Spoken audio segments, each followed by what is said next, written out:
Thanks for checking that out. Anyway, but for tonight, again, with Easter being Sunday, we kind of have a special talk tonight about the historical arguments, which is, I think, is one of the strongest arguments. It's always really good to talk about. So I'll leave it to Alan to discuss this. Okay, thanks a lot, Seth. Yeah, I'm excited about the topic. It's always fun to kind of explore the historical case for the resurrection, and yeah, a lot to talk about. So, I mean, one of the things is this verse mentioned right here, right? It is within the New Testament itself. The Apostle Paul in 1 Corinthians, he says that if Christ has not been raised, your faith is worthless. You're still in your sins. So it really is this core issue, right, in Christianity. If Jesus did not raise from the dead, then he can't act as our Savior and the one who forgave our sins.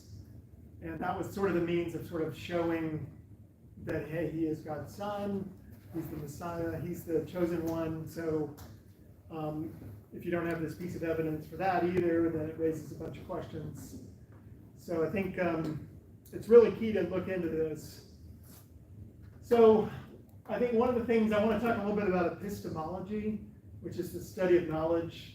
So, you know, you'll hear skeptics question the resurrection, and I think it's important to look at, well, what are their objections, and to really frame this in such a way that you evaluate how you go about evaluating evidence, right? So, because it's an historical claim, I argue that clearly you should use the traditional means that historians use for analyzing any ancient claim that you have, you know, written documents for from the past. How do you go about sort of evaluating how likely it is that that's true? So you're not in the domain of testable science. You can't go in a lab and repeat an experiment. You can't prove anything like you would in math. But historians have been able to develop a methodology that's proven to be pretty successful at showing you what happened. Sometimes, if you use this analysis, and then later you can uncover new artifacts, archaeology, other written documents, and you can validate, oh, we were right to use this methodology, new information confirms it, right? There are some things like that within history as well that can give you some feedback on even your methodology. So what we're trying to do today is to just use that same kind of methodology that historians use to kind of evaluate the claim that Jesus rose from the dead. All right, so basically we're going to look at what are the relevant facts, or at least what seems very probable from the historical data.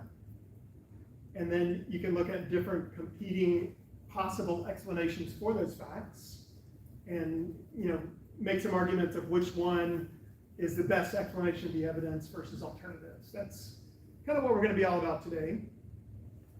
But yeah, before we jump into the data, let's unpack a little more some skeptical objections. Okay, I heard this one recently. I've tried to listen to a lot of stuff over the past month or so, this came up in a debate by Matt Dillahunty. He's the guy in Austin, Atheist Experience, and he was trying to say you should evaluate the case for the resurrection like you would a sort of a legal case. And so he's saying, look, all this is just hearsay. It wouldn't be admitted in a court of law, so why should we pay any attention to it? Any thoughts on how you might respond to that? Ashton, yeah. Testimony is evidence in the court of law. It's not proof, but it is evidence. Sure. Especially multiple corroborating points of testimony. Not just the testimony of one person, but testimony of multiple people is fairly convicting evidence. It's not a smoking gun, but it is. How do y'all feel, though, about even just at the more fundamental level of treating history as more of like a legal case versus not? Does that seem right to you? Do you see that do you see historians treating it like that? And why or why not? What are your thoughts, Rick? Well, J. Warner Wallace has made a career of doing that. Evidence from the perspective of a detective building a crime scene case. So I think it is a set of tools you can use. Right. Yeah, he in particular works in the part of, I guess you could say, courtroom aspects, it's most relevant to this, because he's a cold case homicide detective. So he's assigned cases that are sometimes 30 years old. Maybe all the living witnesses have died, so it's a little bit more analogous to the historical case. So yeah, I think he does have some important lessons there.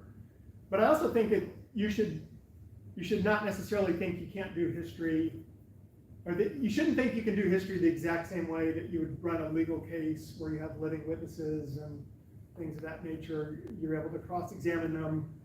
Clearly, it's a bit of a different case. Also, the statute of limitations. Yeah, I mean, there's a reason that you want to cross-examine people, and you can do that historically a bit, right? Where obviously you're trying to use all the sources and things like that is really key, but you're going to have more limitations exploring anything that's 2,000 years old than you would a modern legal case. But you can still ask the question, like, what evidence do we have? What would we expect if Jesus did rise from the dead versus what we have? How do you explain it if Jesus didn't rise from the dead? If you think you have an easy way of explaining it without the hypothesis that Jesus rose, then yeah, that's not very good evidence. So, yeah. Others might say resurrection claim isn't testable, so we should reject it. Again, we're not doing science here. We're not going into the lab and doing chemistry. You'd have to throw out history as a discipline on that heuristic. Exactly, yeah. Okay, what about this one? Gospels make miracle claims, but since those are impossible, we know they must be lying, so we need to just kind of discredit the accounts a priori. Any thoughts on that? Sounds very ignorant just hearing that. Yeah? I like the analogy that Tim McGrew uses, where an event from history he relates. Apparently, the French astronomer Laplace didn't believe in meteorites because of their religious connotation. Like the black stone in Mecca supposedly fell from the sky, and so because it seemed miraculous that some stones could fall from the sky and that it had a religious connotation, they were dismissed out of hand. Yeah, there's a whole host of scientists of that era. I forget which, he mentioned several, I forget the specifics, but yeah. People would actually go in and they would have sworn testimony, somebody saw it flying and land on the ground. Yeah. And some people wanted to change that, even like, no, we can't have that. So, yeah, eventually they realized, no, we have plenty of rocks that fall to Earth from other places in the solar system anyway.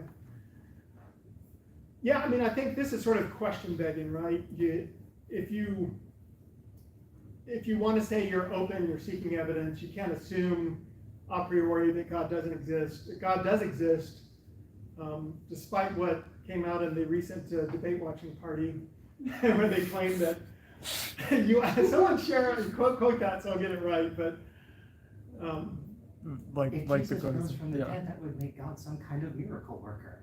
That's just so bizarre. It's like, okay, yeah, that's what you get if there is such a being as God.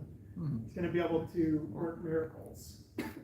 So you have to at least be open to that possibility. If there's anything outside the natural universe, it's it's just a big How are you ever big assumption and to just assume that. Look into it with an open-minded enough approach to at least detect it. And miracles are by definition miraculous because they're possible. Yeah, yeah, it's something acting on nature that wouldn't have otherwise happened. I think is a good definition of a miracle.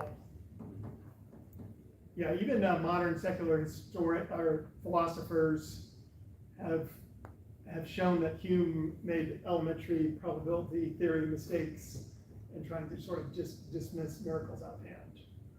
So I find that interesting.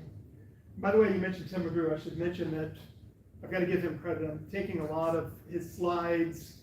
I've given this talk before and had slightly different versions, but if anyone was here 3 years ago, which I don't think anyone necessarily heard it, but maybe Kevin or Rick. Anyway, this will be quite a different slant on it with some overlap, obviously. But anyway, I think Tim McGrew is one of the strongest on this topic. And so I give him credit for a lot of this. I've added some stuff and changed some stuff. But all right, just a couple of quotes that you might find interesting. So the founder of infidels.org, obviously a very skeptical person, he says strong historical arguments can be made for the resurrection, and that for theists, the resurrection is a plausible explanation. And I think that's fair. It's like, yeah, if you're 100% convinced God doesn't exist, I can see why it's not going to be terribly persuasive for you to hear anything, because you've already decided, right? But for anybody that's at least open to the possibility of God's existence, I think it's pretty strong evidence, as you'll see. And Anthony Flew, he was a famous, one of the world's top atheist intellectuals before he said, look, there is a God. It was a little bit more of a deist version than a theist version, but he admitted that the evidence for the resurrection is better than for claimed miracles in any other religion. It's outstandingly different in quality and quantity. So that should get people's attention. Some are just quick to be dismissive and say, well, every religion has their miracle claims and so forth. But for an intellectual like this, who would be very familiar with all the evidence and be more neutral on the topic, that's a pretty powerful statement. And this Orthodox Jewish scholar even writes, I accept the resurrection of Easter Sunday not as an event of the community of disciples, but as a historical event. So I don't understand why he's not now like a Messianic Jew and he's converted, but apparently he thought the evidence was really strong. Another thing to keep in mind in the way of background knowledge, I think, is that ancient history is difficult. If you think, first of all, most people at the time of Jesus were actually illiterate, so they couldn't really read or write. You didn't actually even have many first century writings. So sometimes you'll hear like a Jesus mythicist complain, like, why don't we have more references for Jesus, even though we actually have a lot that made their way in the New Testament and plenty of secular sources that are not in the Bible, talking about Jesus in the first century, like Tacitus and Josephus and others. But nevertheless, sometimes they would complain, like, why don't we have more? Well, there wasn't that much actually written in the first century to begin with. And of those things that were written, most don't survive to the present day. In fact, we know that more than half of first century books have been lost to the ravages of time, you could say. Because you'll see a book mentioned, so-and-so wrote a book by this name, or whatever, and we can't find it. But we hear other people, we have a few records of people talking about these books that have never surfaced. And if you compare the records we have about Jesus to other historical figures, it's actually very impressive that we have as much as we do about Jesus, both, again, within the New Testament and beyond. One of the common examples, I talked, I think, early in the school year about how Tiberius Caesar, the most famous person at the time of Jesus, we actually have at least as good biographies about Jesus as we do him. If you go back a little further in time and look at an even more famous figure, Alexander the Great, well, the first biographies of him were not written until about 3 centuries later. And the original documents for that don't come until much later after that. So we have like copies of a biography that's 300 years after he lived. And yet historians think we have a reasonable understanding of some of the basics of his life and so forth. You can do history even within constraints like that. So I think it's very illicit when people complain about, we don't have the written version of the New Testament until 30 to 50 years after Jesus' death. But that's within the living memory of eyewitnesses, and quite likely it's actually a bit earlier than that anyway, but that's more of what the skeptics try to push the dates to. But even what they'll admit for a date is way better than what we have for other famous people of comparably old timing. All right, so yeah, we're really looking at what evidence is expected if an event happened versus how unlikely is it that you'd have that evidence if the event didn't happen. That sort of Bayesian probability theory, widely used in science. I use it a lot in computer programming as well. All right, let's start from the very beginning, the crucifixion, then looking at the data that's relevant here. I'm calling this fact zero because it doesn't itself give you evidence for a resurrection, but as you'll see, I think it's very important if you're going to get evidence for a resurrection, well, you've got to make sure the person is really dead first, right? Okay, so we have... Here, scientists, here, so we start counting from zero. Actually, yeah, that's true as well. Yeah, I'm a C++ guy, right? It's all zero-based, so. So yeah, we have 4 Gospels. We have numerous non-Christian sources such as Josephus, Jewish Talmud. I mentioned Tacitus, Bar Serapion, a Syrian prisoner, Lucian of Samosata, a Greek writer, all affirming that Jesus died on the cross, and even very sort of liberal scholars or atheist scholars even will say, yeah, it's very well-established fact of history. Okay, so yeah, admittedly, this doesn't give us evidence for resurrection, but if I were devising, like, how could I be most confident that someone actually died, I'd be hard pressed to think of a better way than a crucifixion, at least especially in that time frame, right? It's very public, you've got a lot of witnesses, and there are some inherent aspects to a crucifixion that make it very likely that the person would actually die. Okay, so specifically, the Romans were very skilled at killing people via crucifixion. They had a decent amount of practice, and apparently there's some indications that if a soldier failed to carry out his responsibility to crucify someone, he himself could be crucified, which normally if you were a Roman citizen, there was no way you could be crucified, but they were so intent on making sure you actually killed someone that you could yourself be subject to that. So that'd be a very powerful motivation to make sure you carried out your responsibility. And actually, too, what you may or may not realize is that just in order to breathe on a cross is very difficult.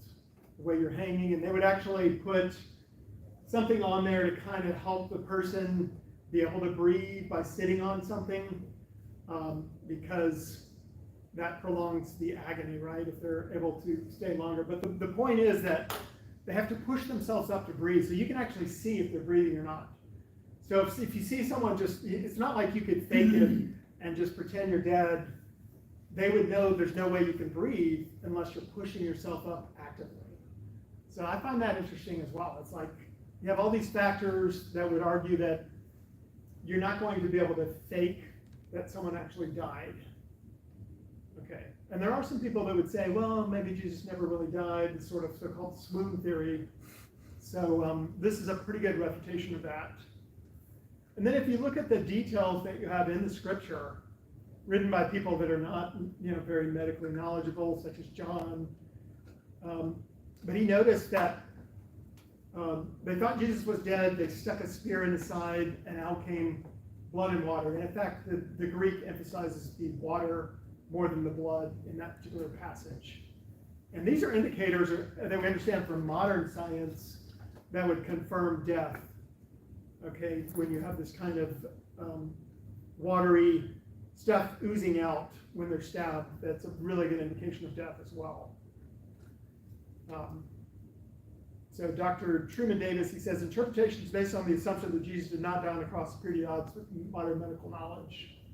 Now you could say John lied and so forth, but it's like he doesn't even know enough medicine to know this is a really good way to show that someone is dead, right? So it's kind of somewhat compelling evidence at least. All right, so here's my computer science background. I did make this slide from scratch recently, just kind of looking at the flow of questions here that we're evaluating. So I think we can logically boil it down to these different yellow options, sort of by deduction.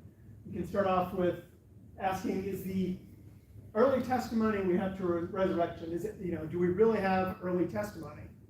If we don't, then you're sort of in this category of mythicism, right? It's, these are just myths that came later. She used my pointer here. Okay, but if we do have early testimony, then they're either deceived, in which case, maybe they had some kind of hallucinations or trickery going on, or obviously they could have just lied, right?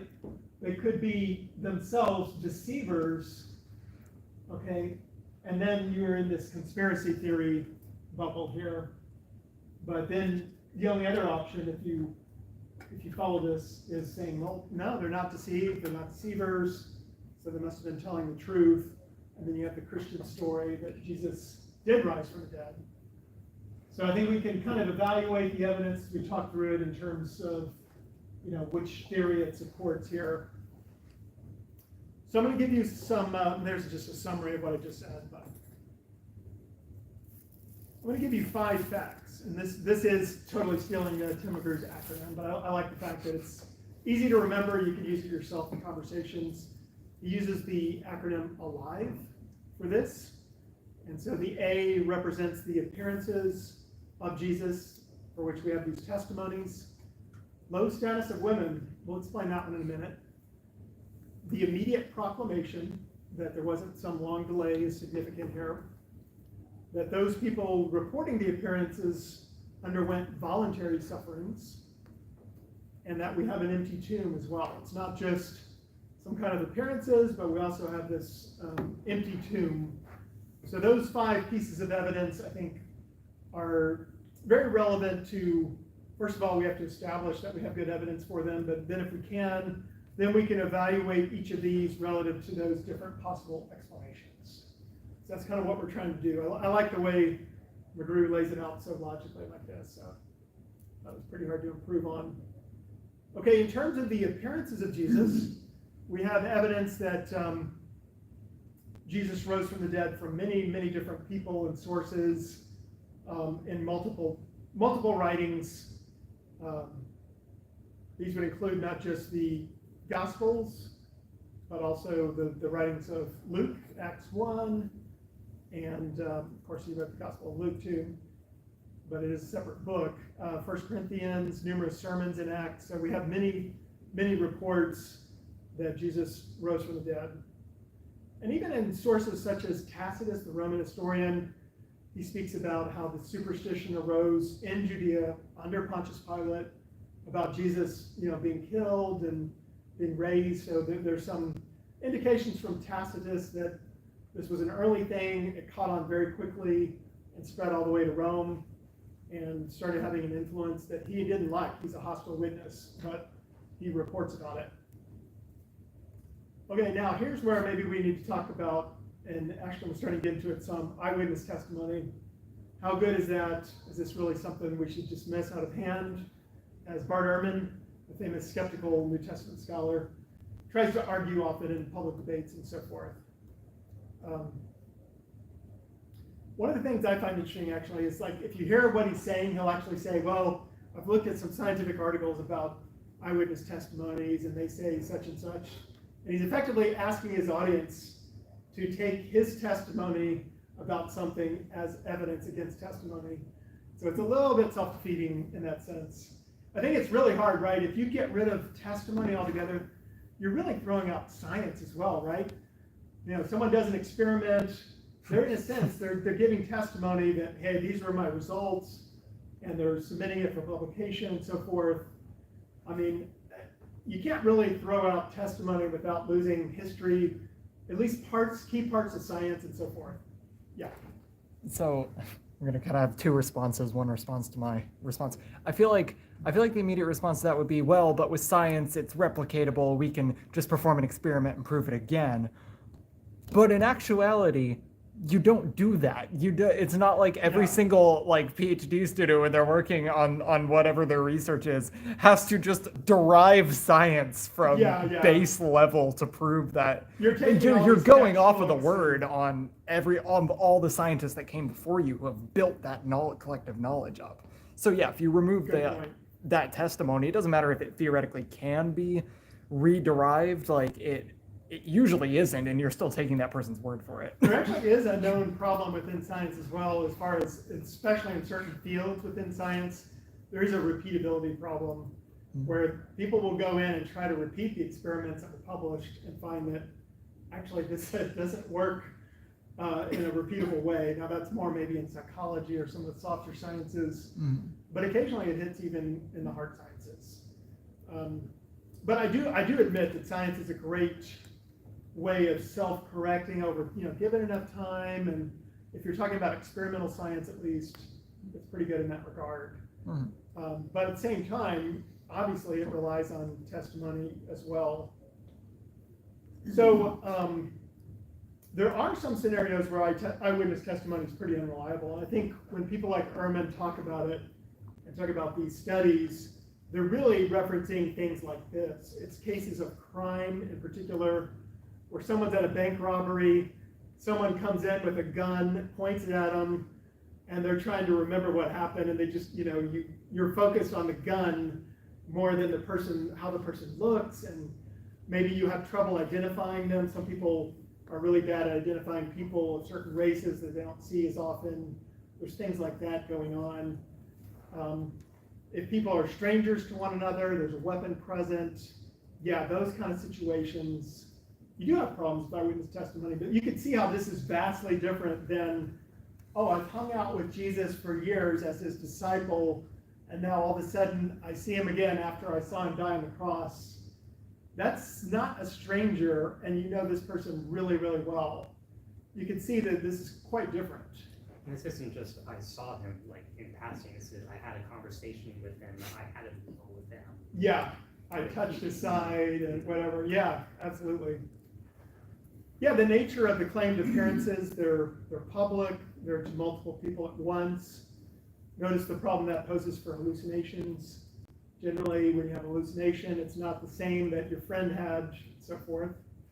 There might be a little bit of groupthink in isolated circumstances, but over a 40-day period with large numbers of people, it's not plausible, I think. Yeah. I was going to add, there are cases of, quote unquote, mass hysteria. Right.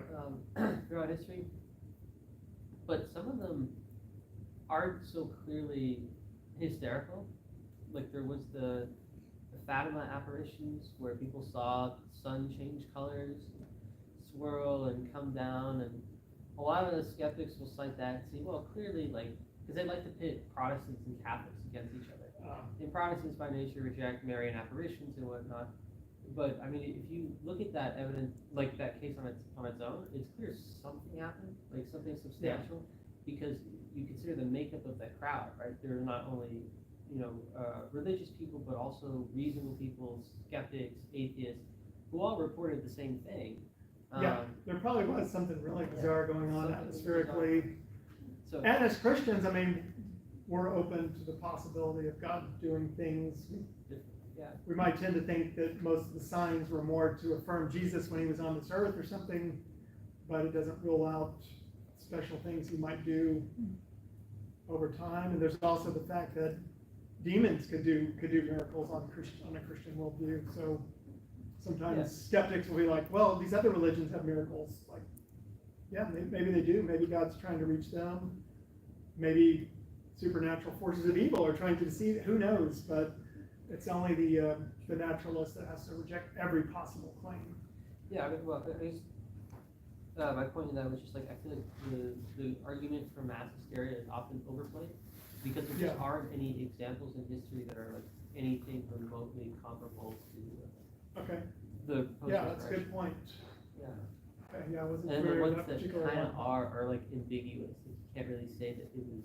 Yeah, there was hysteria. something going on. It Something sounds was like in going that on. scenario, and yeah, the multi-sensory nature of these appearances, as Kevin was alluding to, you're having conversations and so forth.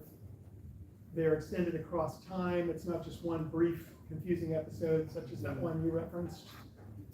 The date of the claims is significant to evaluate. If the Gospels and Acts are substantially historical, which we've talked about somewhat in here, and we can lay that out in more detail in the future. But it's really overwhelming. Everywhere where you can check the Gospel and Acts, it shows itself to be true in terms of matters of geography, the names of politicians, all kinds of different details that you're able to check out.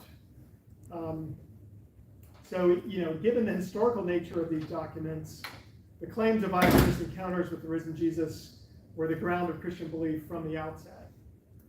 There's really no evidence of legendary development about this. When you look at the earliest secular sources, as I mentioned, Josephus and Tacitus, they're already saying to the effect, many of the early sources are saying Jesus was being worshipped as God. And when they first talk about this Christian thing, which was first thought to be sort of a sect of Judaism, but later they sort of kicked us out, you could say. In addition, this creed in 1 Corinthians 15, it's small, we've read part of that chapter here, but this seems to be a very early kind of thing they would memorize to talk about what they believe. That's what a creed really is.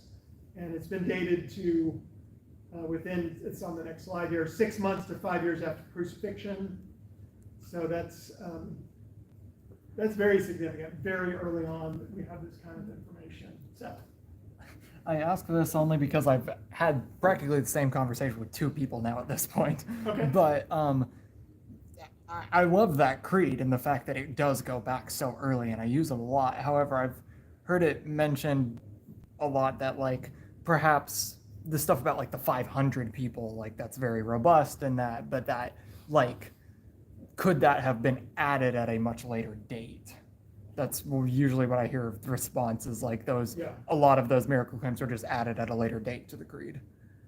I mean, it's something that's asserted without any evidence whatsoever. It's like, it's not like we have any document that's missing that part of the, 1 Corinthians 15. So that would be my first response. You can always speculate, but if you don't have any evidence behind it. Okay. Yeah, I was wondering if we had you can't any... admit that, we don't, what do you do with the 500? One thing about it, here is the creed.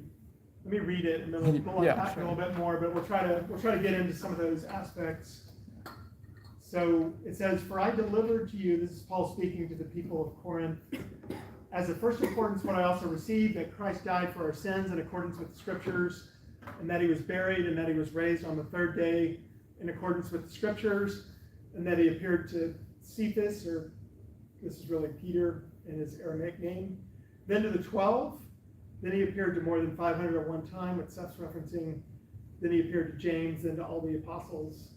And he goes on to say, "Then last of all he appeared to me." Paul had an experience of the risen Jesus himself. But you'll notice like how it's repeating like in accordance with the Scriptures. It's got some rhythm. If you look at the original language, it's got this kind of mnemonic structure. I don't know enough about the Greek. Like, can you argue that if you pull out the 500, that messes up the rhythm? It might be the case. I'm gonna have to look at it. Let me look. I was about to say, I'm gonna look at it in the Greek now. Yeah. But So what is the nature of this objection? If you're saying that the 500 is an aberration, that doesn't belong in there? someone could have come along, say, 200 years later and just, this would sound better if we said there were 500 witnesses. Let's just put that in later. Rick? I think the claim is kind of a minimal claim like Barry Habermas makes. It's not so much that each of those facts is true, it's that the creed was in place at a time that's verifiable. It's verifiable from the church fathers. Yeah. So we know they didn't put it in too much later because the church fathers quoted by the end of the first, early second century. So the claim here, I think, is that the creed was in place and there weren't a bunch of people saying, no, that's a bunch of lies. Thanks for bringing that up. Yeah, that really is the main emphasis. So, the context here is the marks of the early date that we want to emphasize. I guess even people that would say, well, they could have added the 500, it doesn't do away with this being super early. I mean, even skeptical scholars, most all of them that I've seen at least will admit this is very early, because Paul would have had to have received it. And that phrase, by the way, that is sort of a formula that you would use to indicate this is an early teaching. Like if you got something from a rabbi, you would say, this is what I've received, and you're sharing it with your audience. The name for Peter, later he was more uniformly referred to as Peter, so that makes it look early as well. And then if you look at Acts, you can see the timetable, and even Ehrman seems to admit this is probably what happened. Soon after Paul's conversion, he went to Jerusalem, he met with Peter and James, and he sort of confirmed. He felt that he had received the gospel directly from God in the desert, had the details that it's a very simple message of salvation, of just believing in Jesus, trusting him to forgive your sins and so forth. But he verified that with these church fathers that were more established in that early church. And so, we know from the timetable in Acts, that's probably what he's referring to. when he said he received it. So just looking so far then at the appearances that we've discussed, I think you can see that it doesn't fit the mythic theory very well, because we have these historical accounts we can check, match history. They seem to be early, so there wasn't time for this kind of. There's one, by the way, there's one famous Greco-Roman scholar. He says generally you need at least 2 generations to form legends. So you're talking about just a few years before you have the 1 Corinthians 15 creed. So that's not plausible on its face anyway. It also doesn't fit well with hallucinations for the reasons we've mentioned, with the multiplicity of people and types of experiences, or with a conspiracy. We'll get to that more, particularly I think with some of the other ones. But Ashton, you have another thought to add? The biographies we have of Muhammad, which are generally considered reliable, come like 200 years after. Yeah. Like Sahih al-Bukhari and all that, which were written in Baghdad in the Abbasid period. And he's 600 more years more recent. It should be easier to get biographies close in time. The more closer you come to the modern era, I think. Yeah, even then, like, I mean, there were some legends too, but a lot of it seems to be like fairly accurate to the time.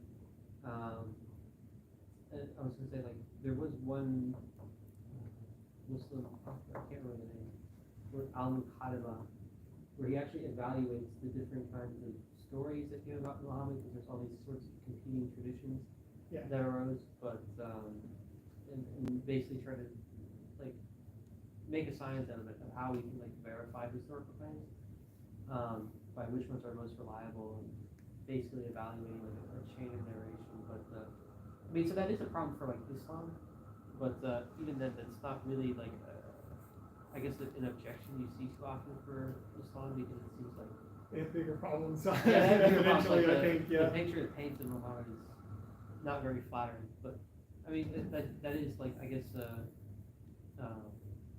a greater objection for Islam, but like comparably, like the Christianity is like apples and oranges. Yeah, well put. Yeah, we have an abundance of early reporting from what seemed to be eyewitnesses who didn't have a motivation to lie, as we'll see more.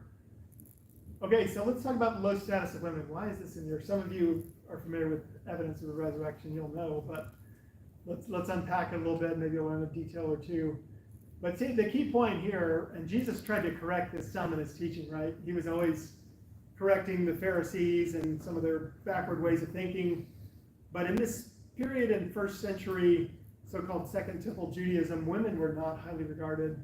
So you can find some quotes to the effect of like, oh, don't let my offspring be a girl.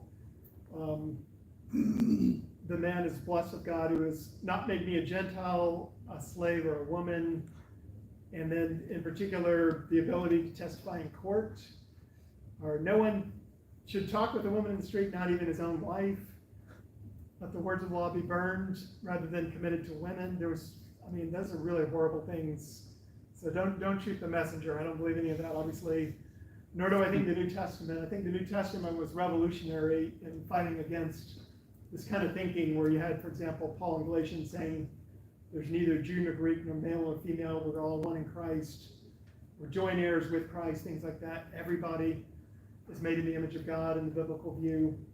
But it was more rampant outside of Israel, and they were often, as you see in the Old Testament, influenced by their neighboring countries way too much. Even as today, some Christians in America are too influenced by our culture as well. But yeah, it wasn't as though you could never have them testify, but it was generally, it didn't have the weight of a man in court or things like that. Some people went a little bit further than others on exactly how to address this, but my understanding is, yeah, it just wasn't as weighty. It was very looked down upon. All right, so the thing then that you have embarrassing in all four Gospels is the report that actually the first people to find the tomb empty were the women. The men were the cowardly ones that were not not going there. The women were, going there with their, burial ointments and various things and grieving, but they were the ones that discovered it. So I think N.T. Wright, the great historian, summarizes it well. He says, as historians were obliged to comment that if these stories had been made up 5 years later, let alone 30, 40, or 50 years later, they would have never had Mary Magdalene in this role of discovering the empty tomb. To put Mary there is from the point of view of Christian apologists wanting to explain to a skeptical audience that Jesus really did rise from the dead, like shooting themselves in the foot. But to us as historians, this kind of thing is gold dust. So it doesn't, the key point is it doesn't look like they would have made this up, right? If you're trying to form this new religion, set up a legend, you would have had, brave Peter and John, the inner circle of the disciples, being the ones to discover the empty tomb and proclaim it as these respected figures in the early church. Instead, you have the gospel writers recording Peter denying Jesus 3 times, and various embarrassing details such as that.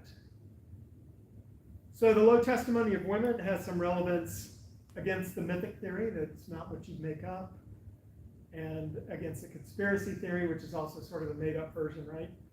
You could say it's more, doesn't really touch one or the other much on the hallucination theory. All right, now, I did want to at least touch briefly on, so sometimes you'll hear people try to discredit the gospel accounts and say, well, look, there's these contradictions, so they're not very trustworthy. And Bart Ehrling, again, this famous skeptic, I keep quoting him because he's kind of like the leading one that skeptics will themselves quote, and he's attacked Christianity at so many levels. I think it's important to respond to his critiques. But he'll say something like, he likes to go on this diatribe of like, how many women were at the tomb? It depends on which gospel you read, and be like, this one says 1, and this, he just goes on and on. But let's look at that just real briefly here, because I think his other objections are pretty much as bad as this, but if you look at the text carefully, you'll be surprised, like, wait a minute. So like in Mark, yeah, it does say Mary Magdalene and Mary, the mother of James and Salome, bought spices, they could go and anoint him, so you have several mentioned. Matthew talks about Mary and the other Mary going to see the tomb. Luke mentions several as well. But I mean, think about how when you guys are telling your friend, like, okay, who came to the debate watching party the other night or something, or maybe when you're just talking about some party where there's 20 people, you might mention several people, but you're never necessarily trying to give an all-inclusive list of here's all the people that came to this event or something like that. You might just mention ones that said something you found interesting or whatever. There's not always a reason. The other thing is you might have interviewed, like in the case of Luke, he wasn't himself an eyewitness, whereas John would have been, and Matthew as disciples. So Luke, he says he's carefully interviewing eyewitnesses, just like most historians do today. And so he might not have known all the people that came. He found out from talking to people, some of the people that were there, etc. So, I mean, when you're doing history, this is very common, right? You're not going to find, you can call them discrepancies, and then you can ask the question like, are these really contradictory? Well, are they claiming that these are all-inclusive lists of the women who were there?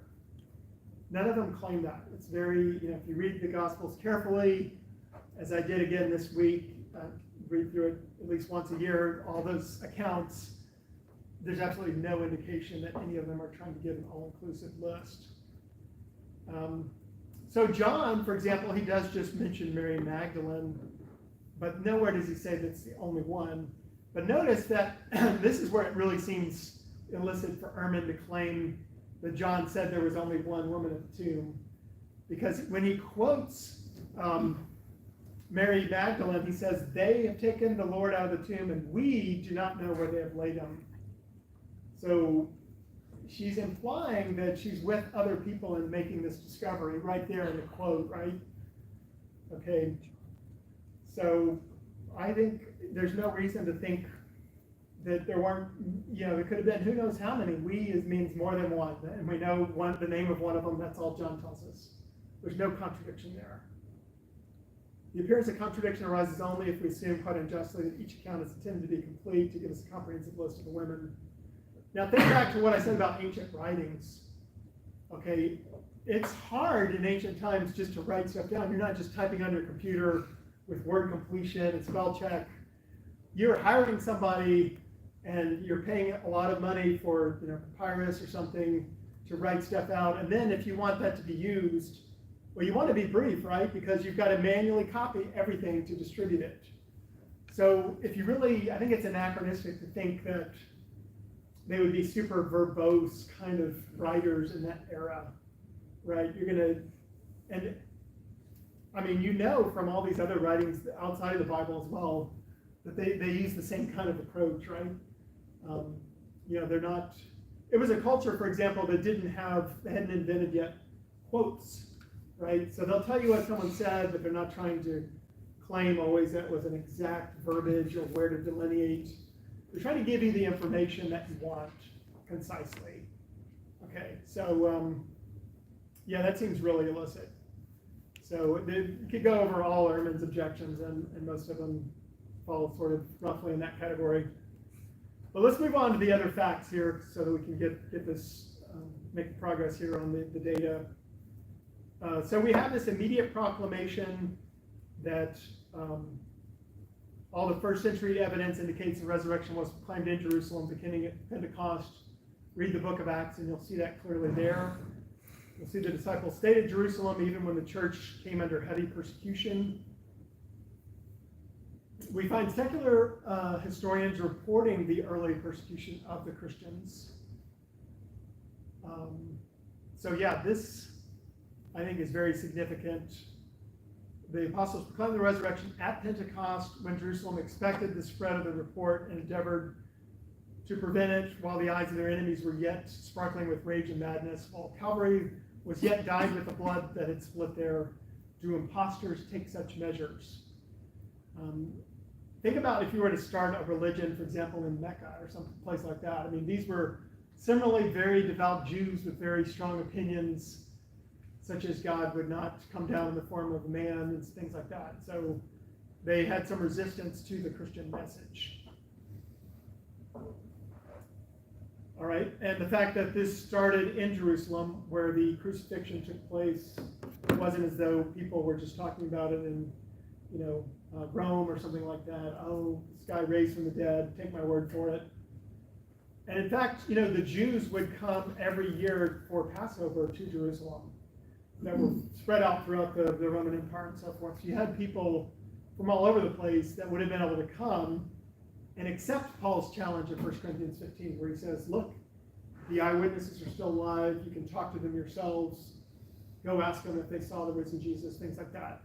So this was something that could be cross-checked by relevant people, and yet there was this immediate large number of people converted to the Christian beliefs. So it's really, I think, powerful evidence that something very significant happened right away in that place where the crucifixion took place. So we have thousands of people being converted. Tacitus speaks about the multitudes all the way in Rome of Christians. All right, so again, the immediate proclamation goes against the mythic theory. It wasn't a later development, goes against conspiracy theory, and we'll have other things that go against the hallucination theory. The voluntary sufferings, I think, is one of the key points. We don't have to say that every person that wrote a book in the New Testament died a martyr's death. There are indications historically that 11 of the 12 disciples died, but I wouldn't even claim that because some of those are less established history. They come later. We can't know that for sure. But we can know from secular sources and pretty reliably that Peter died a martyr's death for his beliefs, that James did, and that Paul did. And also James the brother of Jesus, and James the disciple. And so that covers a lot of the books of the New Testament right there, actually. And so these people that were proclaiming the message early on and were the leaders, they were dying. I mean, Josephus talks about James, the brother of Jesus, being the leader of the Jerusalem church, being pushed off the Temple Mount in, I forget the year, it was in the 50s or 60 at the latest, somewhere in that time frame, 50 to 62. So, yeah, this this is not something that was well received. They didn't have political power. They didn't have an army behind them, like you have in the founding of Mormonism. You have, and actually also Islam. They had armies. They were polygamists. They had other potential motivations for starting their movement. Whereas here, they were sort of on the other end of the sword, so to speak. They weren't spreading a religion by the sword. They were spreading it in the face of the sword. But again, the point is that there was a willingness to not renounce your beliefs in the face of persecution, but to keep proclaiming them. So they must have, the argument is they must have sincerely believed them. Obviously, someone can believe something sincerely and be wrong, like say the martyrs that committed the atrocities of 9/11. But they were not the ones in position to know whether Islam is true or not. They weren't witnesses of Muhammad. Whereas here, the people proclaiming that Jesus rose from the dead, they were in a position to know, right? Either they were, if there was a conspiracy, they had to be part of the conspiracy. And yet, they're the ones proclaiming it to their deathbed and facing persecution. Yes? So I don't like the nature of the claim. To say Muhammad is a prophet is more or less like unfalsifiable because you don't know where he's, assuming you're a 7th century Arab, you don't know where he's getting this information from. I mean, now, Yeah. like modern historical criticism, we know, but with the nature of the resurrection, that's like a directly falsifiable claim. That's either true or false. It's not really an ambiguous claim that you can't verify. Yeah. I mean, if you are there, then you can verify it with your own eyes, your own senses. Like you don't need to be a physician or Right. an expert on corpses to know whether this person is alive. Or Yeah, not. absolutely. Someone's alive. And you can check the empty tomb and you talk to the eyewitnesses. But yeah, many of them did see the risen Jesus, so they had the direct knowledge as well. Very, very well put, actually. Thanks for that comment. All right, so yeah, we kind of covered the significance of this. Really the original definition of martyr was more of a witness. And that's where you could say these were Christian martyrs, but you can't say the same thing about most other instances of religious figures dying for what they believe. They're generally not, it's generally not based on historical claim, nor were they in the position to evaluate it. You see also this sudden change, right, from the traditional Judaism. They abandoned the animal sacrifice system, the binding authority of the law of Moses, and their belief in a conquering Messiah. They realized they had the wrong conception, at least for that initial coming of the Messiah. And they adopted immediately Sunday as the day of worship. And we see that attested not just in Acts, but outside of the Bible as well. They had baptism as the sign of the new covenant, communion as the act of remembrance for Christ's death. I mean, think about how bizarre it is, right? If you started a new religion and we had like electric chairs as our symbols or something, people, the symbol of death, and your leading religious figure died on an electric chair or something. It just seems bizarre. Like, how do you start a religion on that basis unless you have something to point to, of a resurrection? And how did his own brother, Jesus' own brother, James, who would have known a lot, he would know, like, could this person really, and in fact, we have evidence within the New Testament that his brothers were skeptical, right? It'd be hard to convince, if y'all have brothers, think about how hard it would be for you to believe that they were God, right, or something. I mean, yeah, it's really tough, even if they seem like, okay, this is the goody two-shoes of the family, and whatever, they have a lot of positive things, you'd still be like, how can this be God? It seems very implausible. But you see, after the resurrection, James becoming the leader of the Jerusalem church, something profoundly happened to him. And then Paul, he was persecuting the Christians, sort of indirectly trying to kill them because he was a devout Jew who didn't understand and didn't believe. But he had this major thing happen by seeing the risen Christ. So you have these kind of dramatic transformations of life from people that had the appearances of Jesus, which also testifies, I think, to their sincerity and would go against the conspiracy theory in particular. So I think this category is pretty strong against conspiracy theory. Now, what about the fifth fact, the empty tomb? Okay, most scholars, even non-Christians, accept that the tomb was found empty on Sunday morning. And it's so we have early multiple attestation, no rival tradition. And again, it's embarrassing because the tomb was discovered by women initially, and they're the primary ones testifying on behalf of that. Even the story that you have in the Gospel of Matthew, he talks about how the Jews made up a story that the disciples stole the body, and you see that later in the Jewish Talmud writings. That itself presupposes the tomb was empty, right? If they could have just said, oh, we have the body, we're going to show you this whole thing is false, that's what they would have attacked. But because they had to come up with a story, that's itself attestation that, hey, the tomb probably was empty. Yeah, we have other early records about that as well. Just briefly, some have said, well, wait a minute, do the Jews really bury crucifixion victims? And as Tim McGrew has pointed out, Josephus actually says they're supposed to bury everybody. And we actually have, as you can see on the top right there, this was in a bone box, an ossuary. It's showing the nail. I guess they couldn't get the nail out of it. Was literally pierced into the bone, and they couldn't get it out. And I think it may have calcified with some wood or something. But the bottom line is we have archaeological evidence showing that the Jews would, at least sometimes, here they did, bury crucifixion victims.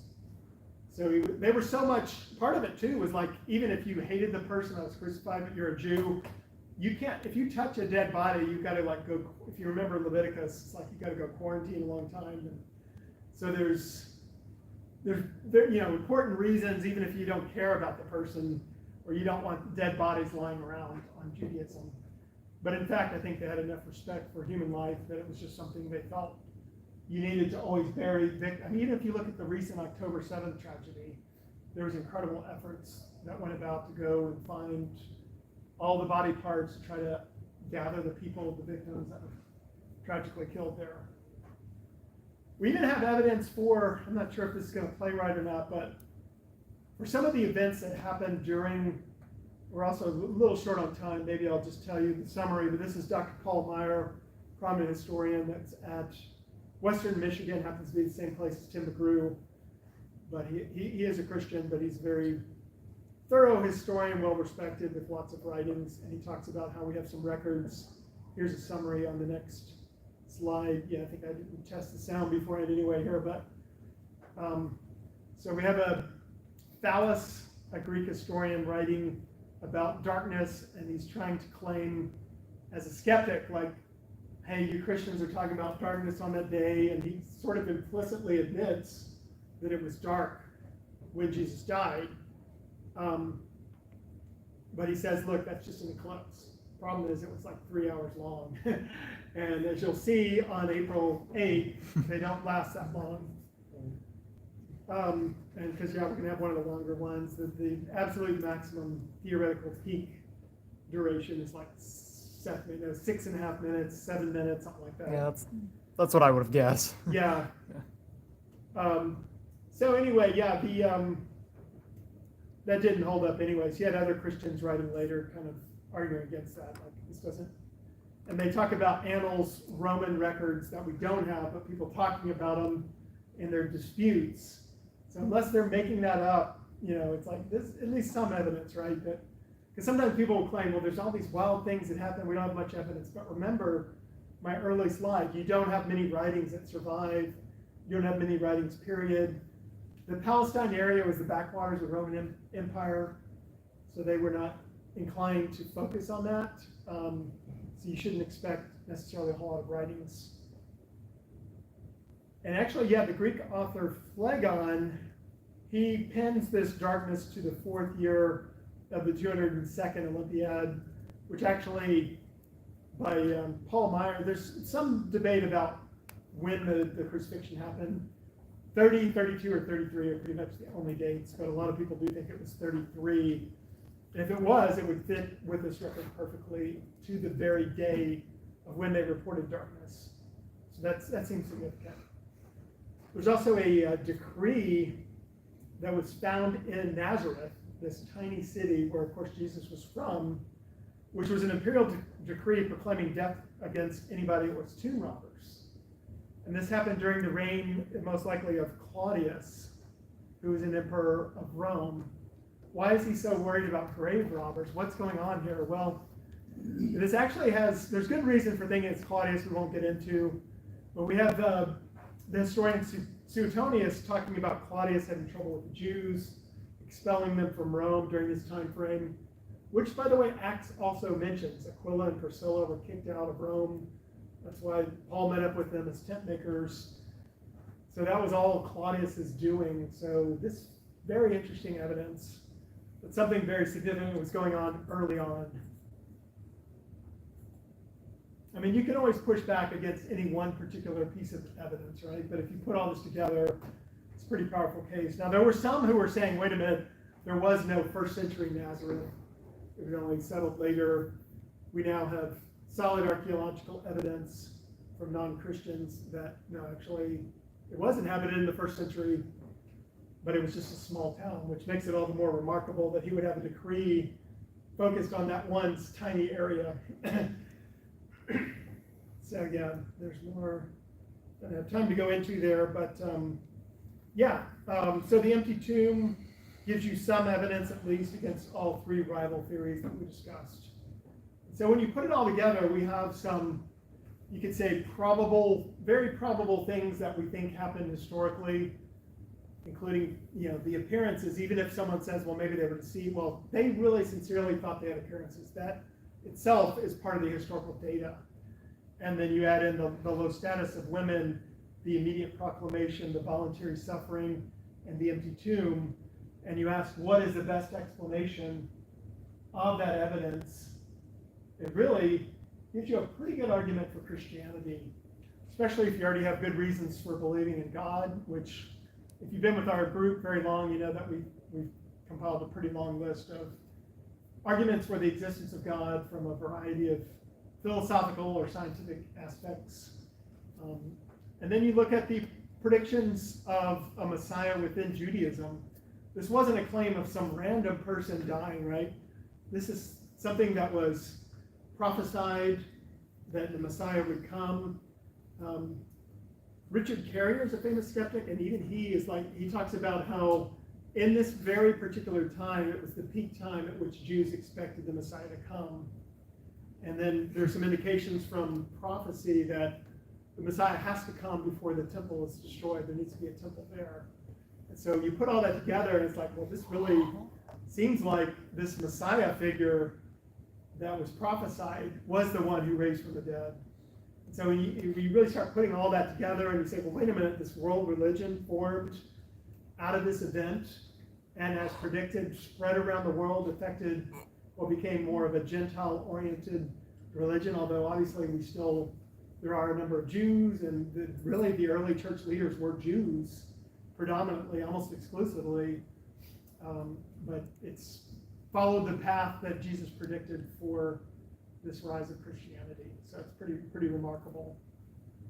So as Mark summarizes, do not be alarmed, you seek Jesus of Nazareth, who was crucified, he is risen, he's not here, see the place where they laid him.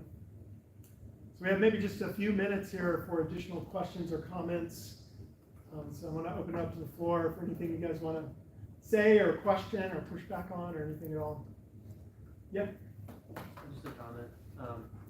There is also the cognitive dissonance theory that because the disciples had invested so much in Jesus that they kind of contrived this theory of a resurrection, not maliciously, but like unconsciously, in order to cope with the trauma. And, like, there are examples of cognitive dissonance sort of like spawning religions or movements. So the Seventh-day Adventists, based on like the sermons of George White, they believe that Jesus was supposed to return in 1844 based on a literal reading of Daniel, and when he didn't, they claim, well, he did return, but in spirit. And then Yeah. there's also the claim.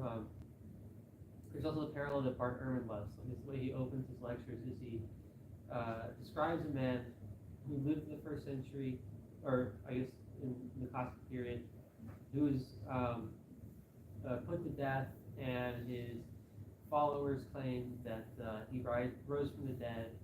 This is obviously Apollonius of Tyana. Yeah, right. And the problem with that story is if you look into it, his followers never claimed that he rose from the dead. The stories about him are a couple centuries later, and what they really claimed was that he was alive but in spirit. That they could supposedly hear him in their head, Okay. but that's like not at all comparable to claiming that he literally, bodily, physically rose from the dead. And so cognitive dissonance certainly could explain certain kinds of claims, claims which are unfalsifiable, like Jesus alive in spirit, Of course, yeah. but not something like as powerful or as vivid as like a manifestation of a living, breathing human being in front of you. Yeah, I think it's very significant that Ehrman chooses that. Being very knowledgeable, he's a knowledgeable scholar. That's the best counterexample he can posit. And I downloaded that to my Kindle years ago and started reading it and researching it more. And it was like blown away by how bad it was. It was. And it still doesn't deal with the empty tomb at all. Yeah, I mean, basically the book was something that was written, much later after his life. It was an empress who was funding it, and she wanted to sort of make him look good. Yeah. And there was like a financial incentive, and it was just one source. And then if you read it, it's like, and Tim McGrew, he knows more of these details than I do, but he's mentioned how like they talk about going to Babylon, or Or India, I think. yeah, there's multiple like anachronisms where it's like, wait a minute, there was no Babylon at the time. He supposedly went there, and he went to India and saw stuff that didn't fit as being possible. So he just looks made up, some of his travels and stuff. By contrast, Book of Acts is like, you can confirm tons of details, some of which they used to think were wrong until they made more archaeological discoveries. So it really is like apples and oranges. Go ahead, yeah. I was gonna say, just going off of that, I was looking at a little bit of Bart Ehrling stuff yesterday, and I feel like the response with the empty tomb would be that that was just a later invention, and Jesus was probably just either buried in a shallow grave or just kind of tossed to the side, eaten by dogs, whatever, and that there really was no body to dig up because it had just been lost. No one knew where they put him. The Joseph of Arimathea story was just made up later. So supposing it's a later invention, then why does Matthew in his gospel invent an accusation by the Pharisees that they accuse the disciples of stealing the body? Well, in that case, they wouldn't have stolen the body. The body would have just not been placed where they said it was placed. It is still very strange that they say Joseph of Arimathea put him there, because in a time where he probably still, either him or his sons probably still could have refuted that. Yeah. Yeah, if you're making this up, you'd rather it be, you don't specify a name, and you're just like, he was put in some cave somewhere, or you don't specify a location. And, it is oddly specific to be an invention, but I do think, obviously it's hard to prove anything. Like if you come up with radical theories where you're making stuff up, the key point is he has no evidence whatsoever for those particular claims, right? It's not like could have happened. anybody's ever found a document that said anything different about this. Sure. So I think and then as I said, Josephus himself talks about how the Jews would bury, you're supposed to bury everybody, even criminals and crucifixion victims, and Jesus had a following too, right? Of like his followers. I mean, you could argue that Pilate was catering to the Jews to let them, crucify Jesus. He cared about public opinion, right? And there was a certain amount of Jesus followers. Would he really refuse burial for this person and get all these people mad at him even more than worth killing him, I guess you could say. But it's just very ad hoc. I don't think there's any shred of evidence for that particular theory. Yeah, David. I just had a question about the creed. I noticed it said that Jesus first appeared to Cephas and then the 12. So I was wondering about that. Because Actually, that's good that you bring that up. Notice it doesn't mention the women there, right? And I think that's because they recognized if they wanted this, like they're trying to share their belief system. They knew in that culture that if they mention the women, it doesn't have any weight behind it, evidentially or whatever. I heard somebody was an NT Wright or somebody talking about that recently. I thought, yeah, that is kind of interesting. It goes a lot. Once you understand the value they put on testimony from women, bad as that was, to have that as philosophy, then it kind of makes sense why the creed developed by these men, fallen Christians even, they didn't want to focus on that particular aspect. But also note, being a creed, 50 words, it's like you're not trying to give a comprehensive historical account. It should be implied that you're not fully covering all possible details, right? So does the 12 also, just using the word the 12 also, like refer to all the apostles that, like the original disciples at the time, or does that include Judas, for instance? That's what I was wondering. Yeah, it is interesting that it says the 12. Presumably, do we know the timing of when he killed himself? He may well have seen the risen Jesus too, but we do know from Acts he was replaced fairly quickly. Like it was pretty soon after he sold them out. Right. I don't think we know the exact details, but the 12 was probably known as sort of a shortcut way of saying the disciples. So. He probably would have been replaced after Jesus' ascension. Yeah, he wasn't actually replaced. Yeah, we do know from the book of Acts the timing would have been, I think, after the ascension. Yeah, Acts 1.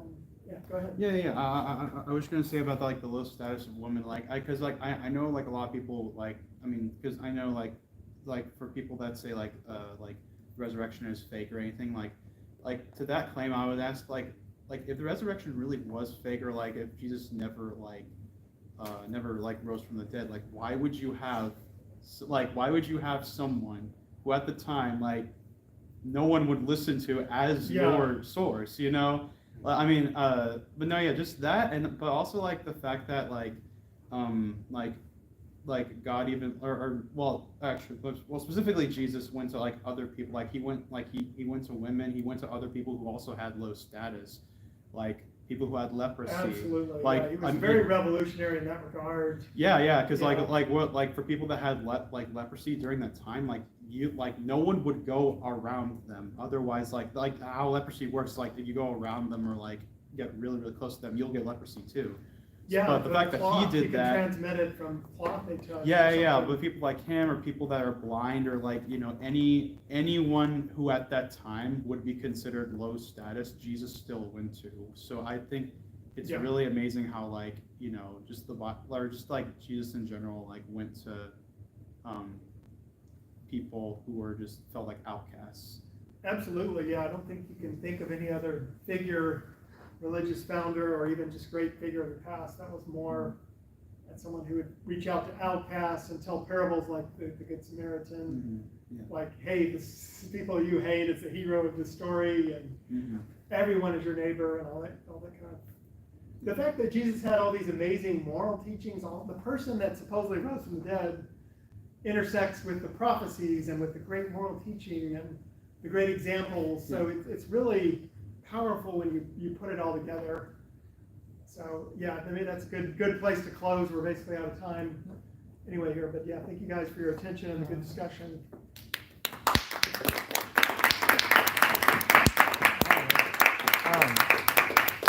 So what's the final word on Out to Eat place tonight? Yeah, so we are, looks like we're actually going to go someplace new that we haven't been yet, Chipotle, which is, it's going to be, I'll send out the address in the Discord, but in general, it's south of Maple Street, or Maple Shade Drive, and then right next to Kuwait. So it's in the same intersection as Sonic. It's right across, but I'll send out the address.